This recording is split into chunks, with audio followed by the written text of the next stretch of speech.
నమస్తే. జూన్ 2 నుంచి జూన్ 8 వరకు మేషాది ద్వాదశ రాశుల వారికి, దేశానికి గ్రహస్థితులు ఎలా ఉన్నాయి, ఆ గ్రహాల యొక్క ప్రభావము ఎలా ఉండబోతోంది అనే అంశంలో ముందుగా గ్రహస్థితులు చూసినట్టయితే సూర్యుడు వృషభ రాశిలో 3వ స్థానంలో సంచారం చేస్తున్నాడు. చంద్రుడు మేషం నుంచి వృషభానికి, వృషభం నుంచి మిథునానికి వీటి గుండా ప్రయాణం చేస్తున్నాడు. అయితే శని వక్రగతిలో కుంభరాశిలో సంచారం చేస్తున్నాడు. రాహువు మీనరాశిలో కుజుడితో షడష్టక స్థితిలో ఉన్నాడు. కుజుడు సింహరాశిలో రాహువుతో షడష్టక యోగంలో ఉన్నాడు. అయితే బుధుడు మేషరాశిలో ప్రవేశిస్తున్నాడు 6వ తారీఖున. మరి బృహస్పతి వృషభ రాశిలో 3వ స్థానంలో సంచారం చేస్తున్నాడు.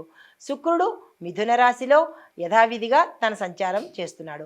అయితే వీటి యొక్క సంచార ఫలితాలు దేశకాలమాన పరిస్థితుల్లో ఎలా ఉండబోతున్నాయి, వాటి యొక్క ఫలితాలు ఎలా ఉంటాయి అంటే కనుక వీటి యొక్క ప్రభావము సామాజిక, ఆర్థిక, వ్యవసాయ, రాజకీయ రంగాలలో వ్యవసాయ రంగం కనుక చూసుకున్నట్టయితే వర్షపాతము ఎక్కువగా ఉండడము, నీటికి సంబంధించినటువంటి కొరత లేకుండా సానుకూలంగా ఉండేటట్టు గోచరిస్తోంది.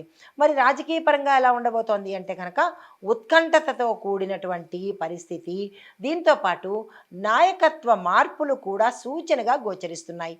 మరి ఆర్థిక పరంగా చూసినట్టయితే కనుక మిశ్రమ ఫలితాలు గోచరిస్తున్నాయి. ఐటీ రంగంలో కొంత లాభదాయకమైన సమయముగా గోచరిస్తోంది. అయితే మరి సామాజిక పరంగా చూసినట్టయితే మానసిక ఒత్తిడులు, అలజడులు ఎక్కువగా ఉన్నాయి. దీంతోపాటు పరస్పర విభేదాలు తక్కువ స్థాయిలో ఉంటాయి. అంటే పూర్తిగా లేకుండా అని కాకుండా తక్కువ మోతాదులో ఉంటాయి అని చెప్పడం అనమాట. అయితే ఇది దేశపరంగా. మరి వ్యక్తిగతంగా అంటే రాశిపరంగా చూసినట్టయితే కనుక మీనరాశి వారికి వారి యొక్క గ్రహస్థితి రాహువు మీనంలో అంటే మీ యొక్క రాశిలోనే ఉండడం వల్ల మానసిక అలజడి, మానసిక అశాంతి, మానసిక ఒత్తిడులు కూడా ఎక్కువయ్యేటట్టుగా కనబడుతోంది. విద్యార్థులకు చూసుకున్నట్టయితే కనుక వీరు సంయమనంతో మెలగాలి. ఏ పని చేసినా కొంచెం ఇబ్బందికరమైన వాతావరణం కనబడుతోంది.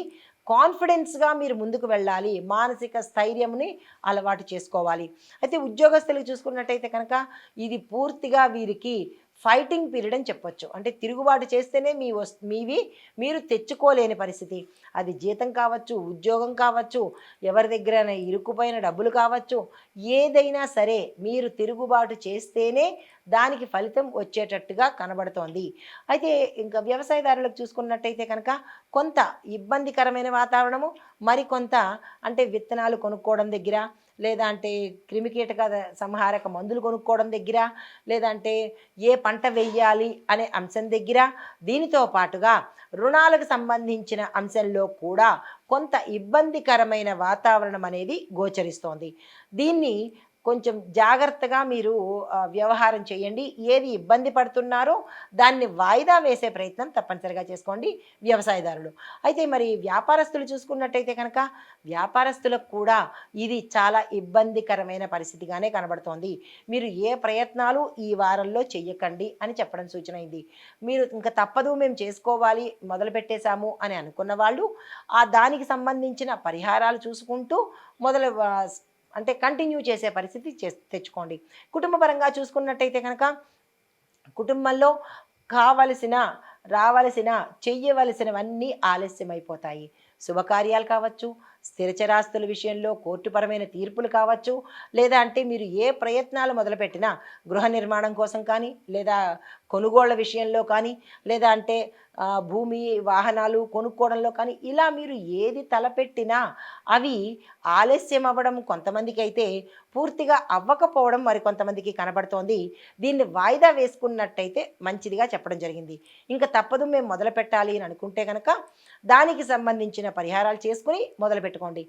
మరీ ప్రత్యేకించి వివాహం కోసం కానీ, సంతానం కోసం కానీ మీరు ఏ ప్రయత్నాలు చేసినా ఈ వారాన్ని వదిలేయడమే మంచిది. ఎందుకంటే రాహు యొక్క ఫలితాలు తీవ్రంగా ఉంటాయి కాబట్టి చాలా చాలా జాగ్రత్తలు తీసుకుని ప్రయత్నాలు చేసుకోండి. మరీ ప్రత్యేకంగా చెప్పేది ఏంటంటే ఈ వారాన్ని పోస్ట్పోన్ చెయ్యడమే చెప్పదగిన ప్రత్యేకమైన సూచన. తప్పదు అని అనుకుంటే పరిహారాలు చేసుకోండి. అయితే ఆర్థిక పరంగా ఎలా ఉండబోతోంది అంటే కనుక ప్రతి ఒక్కళ్ళకి ఖర్చు రూ. 2 దగ్గర రూ. 200 అయ్యే ఖర్చు అనమాట. అనవసరమైన ఖర్చు, ఎందుకో తెలియని ఖర్చు, ఎందుకు ఖర్చు పెడుతున్నామో అని తెలియని ఖర్చులు, ఇలాగా ఆర్థిక పరంగా మీకు నియంత్రణ లేనట్టుగా వ్యయాలు కనబడుతున్నాయి. కొంతమంది ధనపరంగా మోసపోవడం కానీ, లేదా ఆన్‌లైన్‌లో మోసపోవడం కానీ, ఇలాంటివి కూడా చాలా ఎక్కువగా కనపడుతున్నాయి. వీటి పట్ల ఈ రాశివారు ఈ వారం రోజులు జాగ్రత్తగా ఉండాలి. అయితే ఆరోగ్యపరంగా చూసుకున్నట్టయితే కనుక మానసిక అశాంతి, రాహు ప్రభావం వల్ల మానసిక అశాంతి, డిప్రెషను, స్ట్రెస్సు ఇవన్నీ ఉండడం వల్ల నిద్ర అనేది లేకపోవడము, తద్వారా అనారోగ్య సమస్యలు వచ్చే అవకాశం ఉంది. చాలా చాలా జాగ్రత్తగా ఈ వారాన్ని మీరు దాటవేయాలి. అయితే పరిహారంగా ఏం చేయాలి అంటే కనుక రాహు కేతు ఇద్దరికీ కూడా శాంతి పూజ చేయించుకోవడము, దానాలు ఇచ్చుకోవడము, లేదా జపాలు స్తోమత ఉన్నవాళ్ళు జపాలు చేయించుకున్నట్టయితే సానుకూలమైన ఫలితాలు పొందుతారు. మాకు అది కూడా కుదరదు అని అనుకున్న వాళ్ళు దత్తాత్రేయ స్వామి వారి పూజ ఈ వారం రోజుల పాటు చేసుకున్నట్టయితే కొంత అనుకూలమైన పరిస్థితి గోచరించవచ్చు. నమస్తే.